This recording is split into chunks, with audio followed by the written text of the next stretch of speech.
Las Vegas glitters with billion-dollar casinos, but just steps away mothers and children sleep in tunnels, fighting fentanyl's deadly grip. Every hour, another life is lost to a pill cheaper than food. What happens when the City of Lights becomes the city where survival itself is the gamble?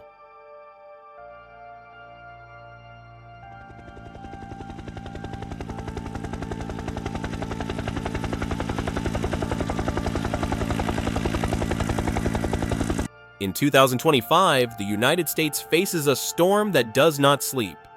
More than 80,000 people died last year from fentanyl, a drug so strong that even a few grains can take a life.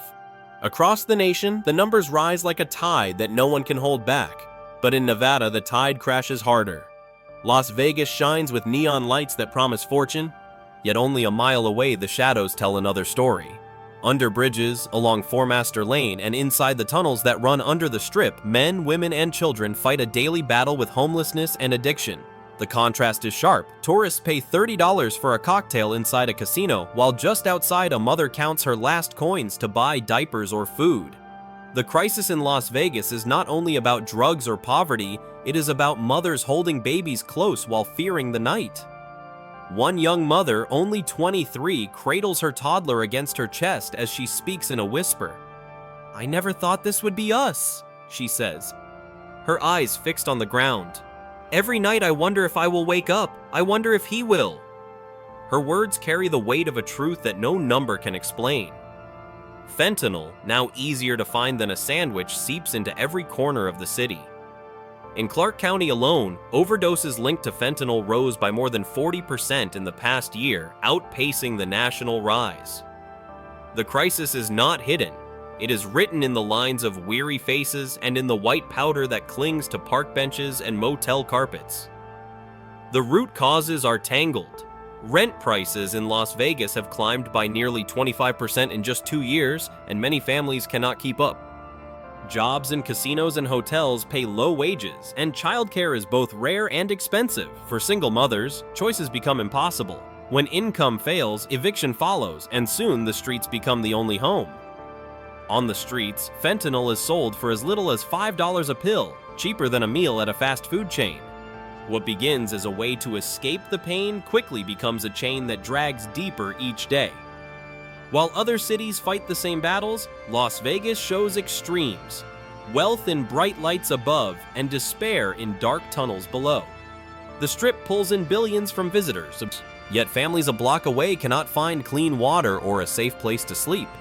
This divide is not just numbers, but a living wound. When asked how it feels to raise a child on the streets, one woman answers with a quiet tremor. "I hear the slot machines through the air vents at night," she says. "People cheer when they win, but I pray my baby does not wake crying. If he cries too loud, someone might come, and I do not know if they will help or hurt us." Her voice cracks, and the sound of sirens in the background adds weight to her fear. These stories, alongside the data, show a city where survival is a gamble no mother wishes to play. The web of connections tightens when we look closer. The environment of Las Vegas itself adds to the struggle. Summer heat burns past 110 degrees, and shade is rare. For families living in tents, the ground feels like fire, and heat stroke becomes a real threat. The tunnels offer shelter from the sun, but floods during storms turn them into rivers that sweep lives away. Every choice is a risk. Every shelter has a cost. In the same neighborhoods where tourists trade chips at tables, pawn shops, liquor stores, and motels line the blocks, easy places for drugs to pass hands. Children grow up watching deals happen in plain sight, and soon the use of fentanyl looks less like danger and more like daily life. The reasons people here are more at risk are many. The city's economy leans on tourism, which means jobs that are unstable, pay little, and vanish quickly in hard times. A single mother who cleans hotel rooms may make just enough to cover rent, but if she misses work due to sickness or lack of childcare, she falls behind. Once behind, catching up feels like climbing a mountain with no end. Social stigma deepens the problem. A mother who asks for help often faces harsh judgment. She may fear losing her child if she admits to using drugs, so she stays silent and avoids clinics. Health workers say they see mothers walk away from shelters because the rules demand they give up their children. "Here, you can buy a pill for less than a sandwich," says one outreach worker near Fremont Street. When survival is on the line, that choice becomes terrifyingly normal. The web spreads wider still. Police patrol the strip with flashing lights, yet in the alleys nearby, mothers hide in the shadows. Service centers are often miles away from the people who need them most, with bus routes cut short or running late. Those who try to find help may spend hours in line only to be turned away because programs are full. Barriers stack like bricks, and soon the wall feels too high to climb. Every barrier, every delay feeds back into the same cycle of pain and need. What looks from the outside like a simple issue, homelessness, addiction, poverty, is in truth a knot of problems tied tightly together, each one pulling on the others. Mothers caught in this web live each day with choices that should never exist. Choices between food and shelter, safety and silence, survival and dignity. The web of connections. The story of fentanyl and motherhood on the streets of Las Vegas does not exist alone. It is not just one issue, but a web of many threads pulling together, each one making the next tighter. To walk through the city is to see the links everywhere. A casino blinks with lights and cheers as jackpots ring out, while across the street a mother carries her baby through the heat, her arms shaking with hunger. The closeness of wealth and despair creates a picture that cannot be ignored. In the blocks near Fremont Street, liquor stores sit next to motels where rent is paid day by day. Around the corner, a pawn shop trades a phone for a few dollars. Those dollars may buy food, or they may buy pills that promise a few hours without pain. The environment shapes choices, and in Las Vegas, the environment is full of traps. Heat is one of the first enemies. In summer, the ground on Charleston Boulevard can reach over 140 degrees. For families without homes, there is no escape.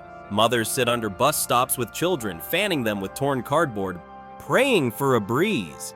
The air burns the skin, and water is never close enough. Shelters often fill early, and those left outside look for shade where they can, sometimes in the storm drains under the city. These tunnels offer relief from the sun, but when storms come, the water can rise in minutes. People tell stories of losing everything: blankets, clothes, even photographs of family swept away in the dark flood. Some never come back. This danger is known, but many return anyway because above ground the heat feels like a slow fire that will not end. Inside these spaces, fentanyl is not rare. It has become part of the daily rhythm. Pills pass hand to hand in quiet corners, and the sight of powder on a surface is as common as dust. To many, it no longer feels shocking but normal. When children see this around them, the line between danger and daily life blurs. A boy of 10 describes it simply: "It's just there, like chips or soda." For him, the presence of drugs is not a threat, but a fact, another part of the street. This normalization makes the web stronger, pulling the next generation closer to the same struggles their parents face now. Money plays its own part in this chain. Las Vegas depends on tourism, and jobs tied to casinos, hotels, and bars often pay the lowest wages allowed. A single mother cleaning rooms may make less than $15 an hour, not enough to cover rent that can climb above $1,000 a month. With rent rising faster than wages, families fall behind even when working every day. When eviction comes, a motel room may be the only option, but that cost eats up nearly every dollar. Mothers in these motels live with fear, knowing they are one missed payment away from the street. In this pressure, fentanyl offers an escape that feels cheap, quick, and close. The drug promises peace, but it delivers chains that only tighten over time. Social stigma makes the knot worse. Mothers know that asking for help may come at a terrible cost. They fear losing their children if they admit to using drugs or even to living in unsafe spaces. This fear drives many away from services that might help them. A health worker says they would rather stay in the shadows than risk someone taking their kids. This silence spreads, making it harder for outreach workers to find and support them. The shame is heavy, carried like a hidden weight. Mothers walk past clinics and shelters but do not step inside, believing that one wrong word could break their family apart forever. Even when women try to seek help, the services often sit out of reach. Some clinics are miles away and buses do not always run late into the night. Mothers with small children cannot walk long distances in the heat, and many have no money for rides. Programs that do exist are crowded with long waiting lists. A woman who arrives early in the morning may wait all day only to be told there is no space left. For someone who has already risked so much just to come, being turned away feels like another door slammed shut. These barriers connect in ways that are hard to untangle. The heat pushes families into tunnels. The tunnels expose them to drugs. The drugs tie them to cycles of use. The cycles are fed by low pay and high rent, and stigma keeps them from reaching out. Each piece links to the next until it feels like a web that no one can break. One outreach worker describes it with sadness. Here, you can get a pill for less than a sandwich. For a mom trying to keep her kids fed, that choice becomes a nightmare she cannot escape. The web of connections explains why this crisis in Las Vegas feels so heavy.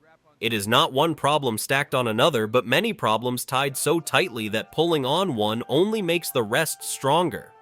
For mothers caught inside, survival is a maze with no clear exit. And for children growing up in this maze, the danger is not only in the present, but in the path they may follow tomorrow. Would you like me to continue with Act 3, keeping the same simple, flowing language, and carry the story into the cycle that traps these families even deeper? The cycle begins small, almost unseen, like a crack in a sidewalk. A mother loses her job because she misses too many shifts. She missed them because she had no one to watch her baby, or because she got sick after sleeping outside in the heat. Without income, rent falls behind. An eviction notice comes taped to the door in bright red letters, a warning that feels louder than any sound. She packs what she can carry, clothes in a trash bag, bottles in a backpack, diapers in a box, and steps into the street. What begins as one loss quickly multiplies. Now she has no home, no safe place for her child, and no clear path forward. Each step she takes adds another weight, pulling her deeper into a circle that turns again and again. The streets are not only unsafe, they are a trap. Police patrol the strip and sweep camps, pushing families from one corner to another. Each move means another loss of belongings. Blankets are thrown away, toys disappear, family photos get left behind. These sweeps do not solve the problem, they only make survival harder.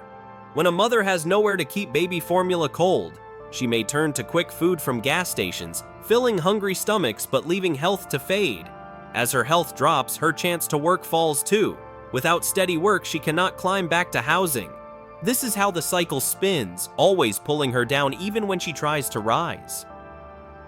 Fentanyl enters the circle like a shadow that promises light. At first, it is a way to quiet pain, to hush the voice of fear that grows louder each night. A mother says, "It made me feel like I could breathe again. For a few hours, the world is softer." But the drug takes more than it gives. Soon, her body needs it to feel normal. Without it, shaking begins, sweats come, and fear grows sharp. She cannot sleep, cannot eat, cannot care for her child without the next pill. To get it, she may pawn her phone, trade her last dollars, or ask for help from people who do not care if she lives or dies. Fentanyl becomes another chain, and the circle grows tighter. Hospitals see the same faces again and again. A woman arrives with chest pain after taking too much. She is treated, kept for a night, and released the next day.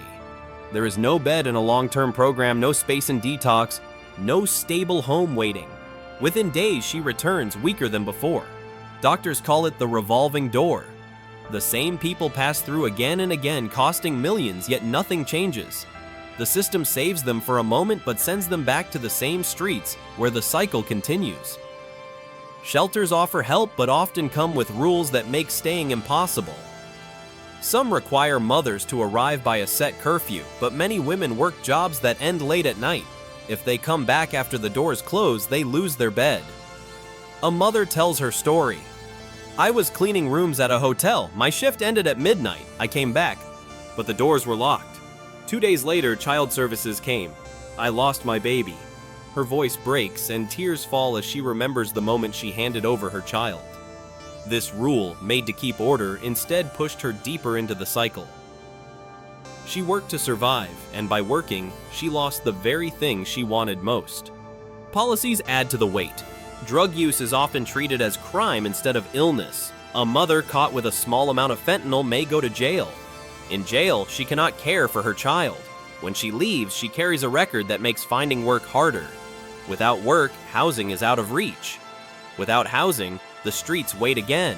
The circle spins faster, each barrier feeding the next. A chance to heal becomes another punishment. The cycle is not only about mothers. Children inside it grow up watching, learning, and carrying wounds of their own. A boy of 12 describes moving from shelter to shelter, school to school, never staying long enough to make friends. "I don't unpack my bag anymore," he says. "I just keep it ready." His words show a life without roots, where safety feels temporary and trust is fragile. These children are tomorrow's adults, and unless the cycle is broken, they may face the same struggles. Addiction, poverty, and loss pass from parent to child like a dark inheritance. Every piece of the system meant to help often makes the circle stronger. Shelters close doors when rules are broken. Clinics turn away when full. Police sweep camps without offering housing. Courts punish drug use without offering treatment. The intent may be order or safety, but the result is the same. Families remain stuck. It is like running in sand. No matter how hard they try, the ground pulls them back. The longer a mother spends in this cycle, the harder it becomes to escape. Health fails first. Living outside means constant exposure to heat, cold, and illness. Addiction weakens the body further. Without health care, small problems grow large. A cough becomes pneumonia. A cut becomes an infection. With each illness, her strength fades, making work impossible and survival harder.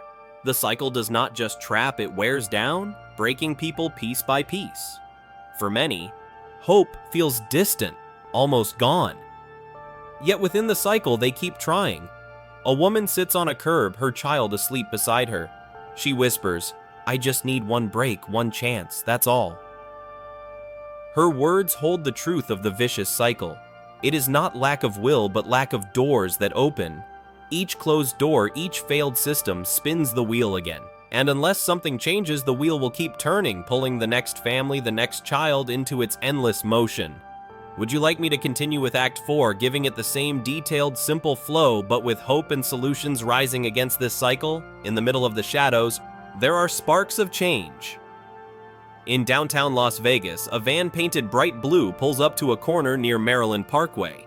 Workers step out with boxes of water, clean needles, and naloxone, a spray that can stop an overdose in seconds. They greet people by name, no judgment, no questions, only care. One woman smiles as she holds the spray in her hand. "This little bottle," she says, "is the reason my friend is alive." These vans move each week through the city, meeting people where they are, not asking them to cross miles of desert heat to find help.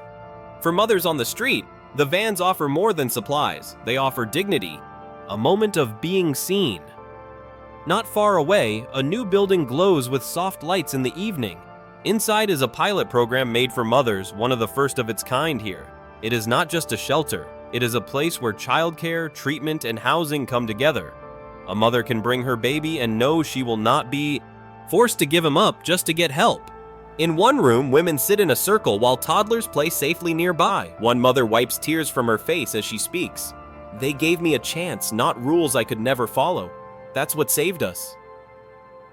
The staff understand that recovery is not only about the drug, it is about family, safety, and stability. These local steps mirror larger ideas that have worked in other cities. In Seattle, programs that provide housing first, without conditions, have shown that people heal faster when they are not worried about where they will sleep. In Rhode Island, family-centered recovery homes help mothers stay with their children while they heal. These models prove that when people are treated with care instead of punishment, the cycle can begin to break. Las Vegas is starting to build its own path, shaped by its unique challenges. Blistering summers, a city built on tourism, and neighborhoods that live in the shadow of glowing casinos. But the road forward is not simple. For the cycle to break, there must be more than one van, more than one pilot center. There must be a system that sees homelessness, fentanyl, and motherhood not as separate problems but as pieces of the same whole. It will take housing, healthcare, jobs, and compassion woven together. It will take laws that open doors instead of closing them. It will take communities willing to see mothers on the street not as failures but as fighters trying to protect their children with what little they have. As the sun rises over the strip, the city lights fade, but the work does not. A mother walks hand in hand with her daughter, both faces lit by the first glow of morning. The future is still uncertain, but for the first time, she dares to believe it may hold something better. The question now falls to us all. Will we build a city where survival is the only game? Or one where every child and every mother has a safe place to call home? The answer, like the light at dawn, depends on what we choose to do next.